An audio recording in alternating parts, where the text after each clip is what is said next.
All right, rivalry week. We're here. Very excited just about the opportunity. We've got a lot going on this weekend.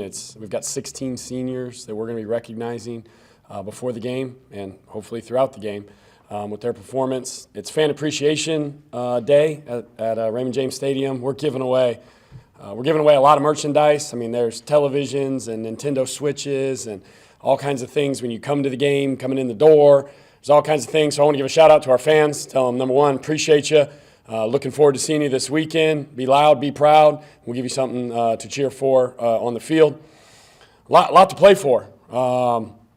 Obviously, this will be the last time for a while that we have the war on I-4. And it's a tremendous rivalry just because of the geography, right? And the location of both great universities. And our kids, the majority of both rosters are comprised of Florida kids. And a lot of these kids played with each other, played against each other, and have known each other growing up the majority of their life. So that just makes this rivalry just special. This will be the 14th meeting, and it'll be the last for a while. So the kids on our roster the kids on both rosters will not have a shot at each other in this rivalry or in the regular season again, based on current future schedules, and I don't believe that'll change with them leaving the conference. So we have a chance to win the War on I-4 trophy, and we also have a chance to keep them from having an opportunity to win another trophy. Based on last week's events, they need to win this game to get into the conference championship game. So we're kind of playing for two trophies, one for us to keep here in Tampa, and then one for us to keep them having the opportunity to play for. And our kids are excited about that opportunity. With that being said, it's about us. They have a good ball club. They've done a very good job. That's why they have the opportunity to play to get into the conference championship game. But our focus needs to be on us and handling our business and performing well on our end. And I believe if we focus on us and minimize the self-inflicted errors or self-inflicted wounds, we'll put ourselves in a position to be able to win this ball game and get ourselves a trophy. At that note, let's open it up for some questions. Coach, how about some of the Thanksgiving weekend rivalries you partook of? Of course, at ULM, you had Louisiana and others that you may have had that you could share. Yeah, no, absolutely. I think College Game Day kind of took one that I was a part of this last weekend, the Cat Grizz game that's played up in Montana State. I think when I was up there, it was 116th, 117th meeting. Now they're up in the 120s of how many times that game has been played. And it's a neat rivalry. That's why College Game Day ended up there this last weekend. But that's what the end of the season's about. It's about these rivalries. And at the end of the day, we're not where we want to be as a program right now, and that's why we're going through change.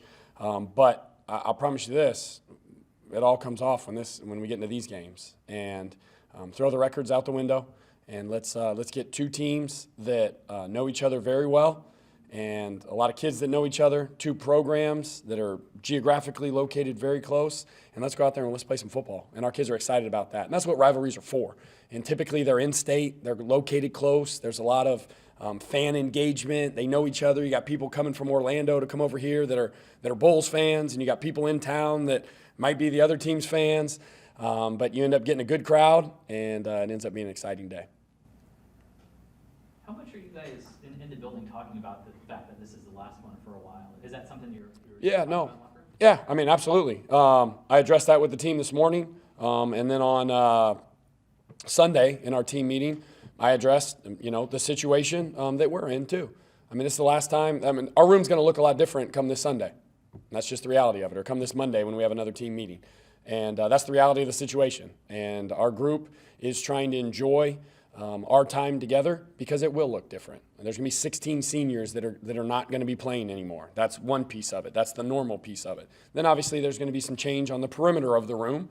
And with that, that'll probably create some change on the inside of the room. So we've been very open about that, and that focuses on us. It's in enjoying today's practice, which we did. We had great energy, started outside, had some great energy, did some things inside, and created some fun for the players. And I think they're enjoying their time together. And I think that's the most important thing. And it's one thing we stress, and I try and stress it to everybody in the room. Enjoy the moment. Live in the moment. And I believe our players are doing that right now, regardless of the previous circumstance, right? Learn from the past. Well, let's live right now. And we have a great opportunity in front of us, and it's not about Saturday yet. It's about today.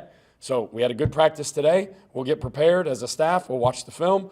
We'll do everything we can today. Our players will do the same. We'll get back up tomorrow and get ready to go and win the day. Just win today. Every individual doing their job. Good things will happen for us. What jumps out to you when you just watch UCF on film? They're a good ball club. I mean, that's the reason they're ranked in the top 25 for multiple weeks. They're long. They're athletic.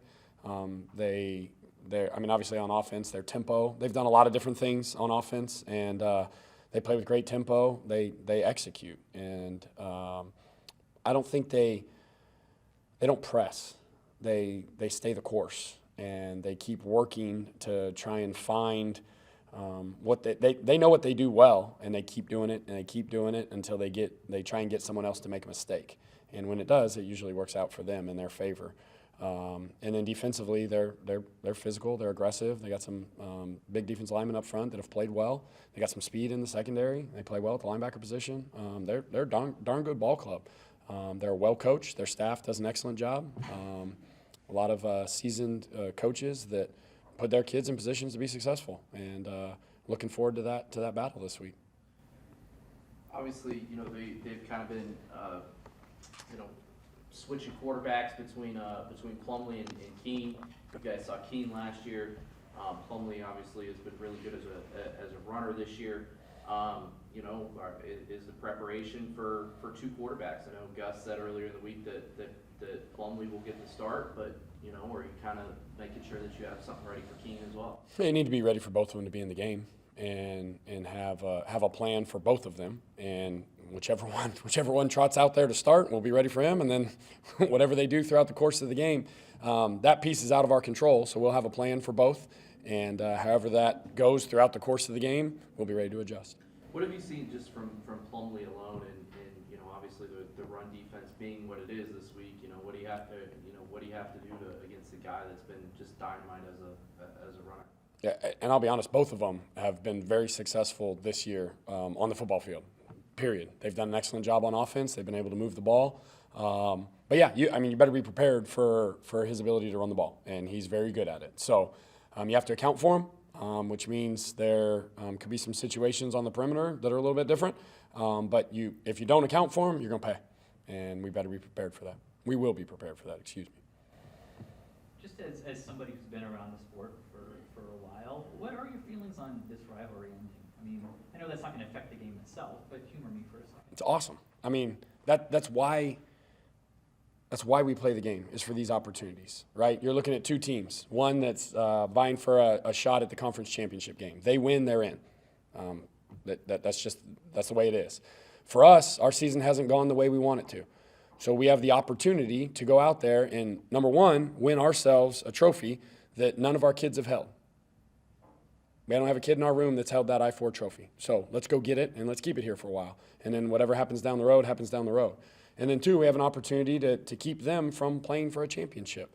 And that's what this weekend, Thursday, Friday, Saturday, is all about in so many different areas. And then geographically, right, we've got kids from that area. They've got kids from this area. So then it gets into Thanksgiving, Christmas, all these times. They're going back to their high schools. They're around each other. And it's an opportunity to have some bragging rights in an area where we're close by. And that's what rivalry week's about. So we're fired up about that. What about the fact that, as you said, this is going to be the last one for a while? Yeah, I think that's important. In all honesty, I don't like that part of it, but way out of my control. I'd love to continue to play those guys, especially with it right here. But that's so far out of my control. It is what it is. So we got a chance, and it's not going to happen for a while. And like I said, the young kids on our roster, this will be their one shot.